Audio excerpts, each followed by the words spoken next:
talkers. How you doing? Mary here.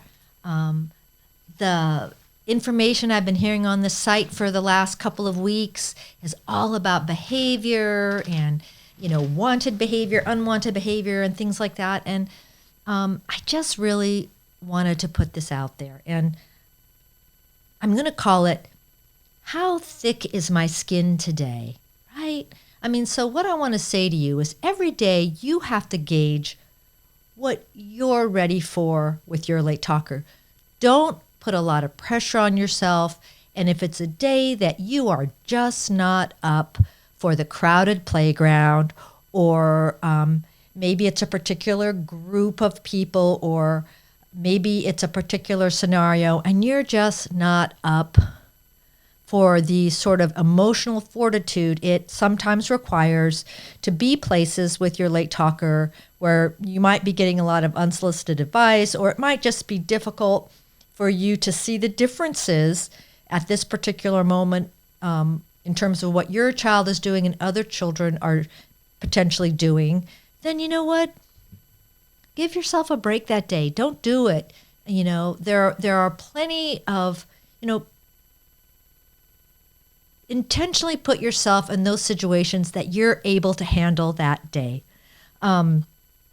Some days I was up for that warm spring day, at the neighborhood park when all the kids and their parents come out. And, other days it was just kind of too hard to hear all the kids talking. And you know what? I had to gauge that for myself and, sort of baby myself sometimes. And I think that's completely okay. You don't always have to be, taking it on, right? Sometimes you can't. If it's easier for you to go shopping, sometimes you might not just be up for the struggle of the grocery store if you have particular behavioral concerns there, which I completely did, because everything that my son saw that he wanted, he really wanted. And it was difficult because he would be loud. And so just listen to yourself. And also, happily, society and people in general are becoming more and more aware of developmental differences, and they're even making accommodations for families that are traveling with small children who have developmental differences, from the amusement parks to some of the entertainment venues to some of the movie studios to some of the museums, things like that. So always check that out, because sometimes they can make it easier for you when you have to come with a little impatient, late talker who has communication difficulties. So I'm going to give you just one little scenario that I think is a little bit entertaining, and then I'll be done. When I had one of those moments, I remember, my late talker was after I had a few children. So even when you have kids who are developing language, typically, every parent, I don't care if you have a late talker or not, can identify with those situations where your child is bringing a lot of undue attention to you, and it's conspicuous, and you feel very uncomfortable about it, right? And it happens, I think, on average, more often with the child with a developmental difference. And after you have 3 or 4, after you have a few children like I did, at least for me, I developed a thicker skin, but I don't always have a thicker skin. So I'm going to tell you an example about when we went to the grocery store. It was late. My husband and I were both getting off late from work. The house was empty of food, so we were tired, hungry, and there really wasn't food at home. So we thought, okay, we had the children. We're going to have to go to the grocery store. Let's just divide and conquer. You go to that side of the store and get, milk and eggs. I'll go to this side of the store and I'll, get something for dinner that can be cooked quickly, and then we'll meet up at the cash register. And that's what we did. And I had my late talker, and Steve was there with the other kids, and I went and got my things. Well, my late talker saw a little ray gun.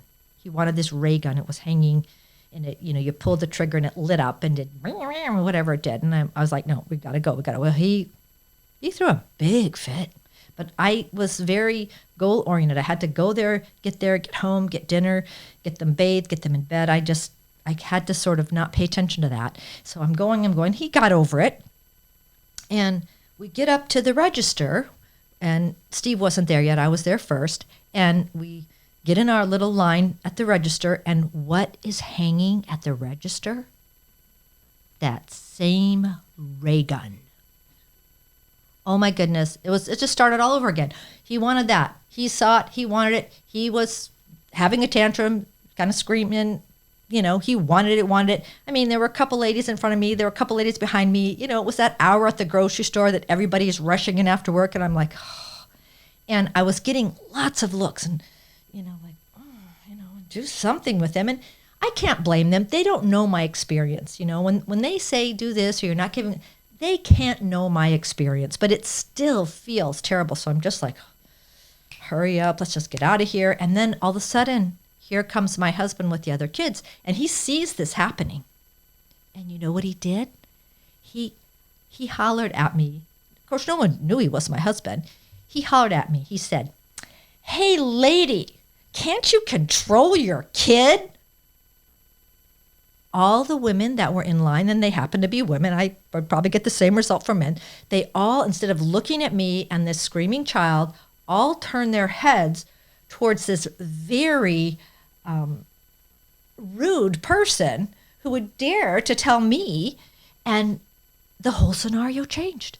Everybody was like, instead of looking at me, they were like coming to my rescue and looking at him. And I can't remember exactly, but I'm thinking I remember that one woman might have even said to him to like, "How dare you?" or, "Mind your own business," or, "Leave her alone." I mean, it was nice. It felt good. And he went to a different register, and I just said, I hope nobody comes to the store that actually, puts two and two together.